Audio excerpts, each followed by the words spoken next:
Assalamualaikum warahmatullahi wabarakatuh. Meski berada di era digital, praktek-praktek mistis masih terdengar kuat di tanah air. Di antaranya adalah santet. Bagi masyarakat di tanah air, santet masih terdengar menyeramkan karena praktek ini bisa membahayakan keselamatan orang, bahkan bisa membunuhnya.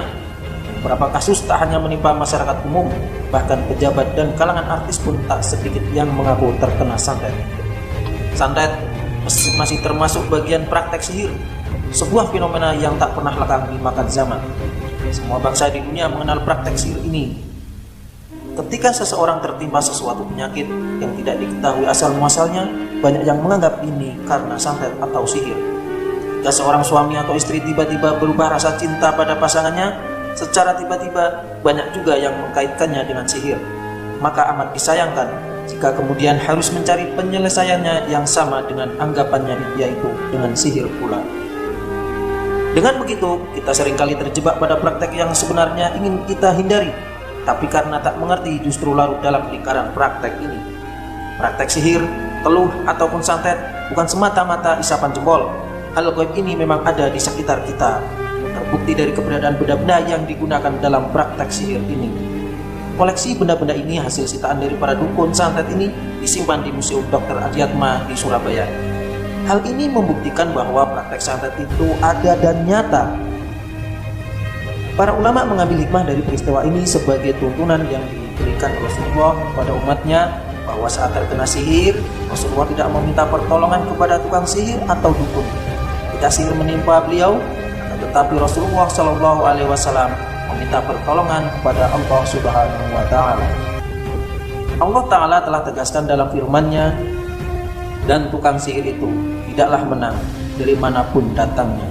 Quran Surat At-Taha ayat 69. Syekh Muhammad Al-Amin As-Siniti radhiyallahu an menafsirkan bahwa ayat ini mencakup umum segala macam kemenangan dan keberuntungan akan ditiadakan dari para tukang sihir. Terlebih lagi Allah tekankan dengan firman-Nya, dari manapun datangnya, dan secara umum tidaklah Allah meniadakan kemenangan dari seseorang, melainkan dari orang kafir. Lalu bagaimana cara melindungi diri dari sihir? Para ulama menjelaskan, langkah dasar yang menjadi perisai ilmu sihir adalah meluruskan tauhid. Nabi Muhammad SAW bersabda, "Jagalah Allah, niscaya Allah akan menjagamu. Jagalah Allah, niscaya kamu jumpai Dia di hadapanmu." Hadis riwayat Ahmad dan Tirmidzi. Dengan kata lain, Allah akan menolong dan menjaga kita dalam setiap keadaan apabila kita mengerjakan kewajiban dalam syariat. Termasuk pula menjauhi perkataan-perkataan yang diharamkan. Selain itu, bertobat atas segala maksiat yang pernah kita lakukan.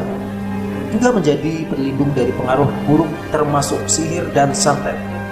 Ada beberapa surah dalam Al-Quran yang secara khusus dibaca sebagai pelindung. Misalnya 10 ayat pertama surah Al-Baqarah. Selain itu ada bacaan zikir yang hendaknya rutin dibaca ketika pagi dan petang. Rutin membaca surah Al-Ikhlas, Al-Falaq, dan An-Nas sebelum tidur malam juga kita bisa amalkan sebagai benteng sihir dan godaan jin di malam hari. Inilah bentuk ruqyah kepada diri sendiri yang insya Allah bisa menangkal pengaruh sihir, santet, dan segala jenisnya. Wallahu a'lam bishawab. Bila kita mengerjakan kewajiban dalam syariat, termasuk pula menjauhi perkataan-perkataan yang diharamkan.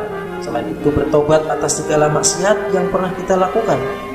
Juga menjadi berlindung dari pengaruh buruk termasuk sihir dan santet. Ada beberapa surah dalam Al-Quran yang secara khusus dibaca sebagai pelindung. Misalnya 10 ayat pertama surah Al-Baqarah. Selain itu ada bacaan zikir yang hendaknya rutin dibaca ketika pagi dan petang. Rutin membaca surah Al-Ikhlas, Al-Falaq, dan An-Nas sebelum tidur malam juga kita bisa amalkan sebagai benteng sihir dan godaan jin di malam hari. Inilah bentuk ruqyah kepada diri sendiri yang insya Allah bisa menangkal pengaruh sihir, santet, dan segala jenisnya. Wallahu a'lam bishawab. Ruqyah kepada diri sendiri yang insya Allah bisa menangkal pengaruh sihir, santet, dan segala jenisnya. Wallahu a'lam bishawab.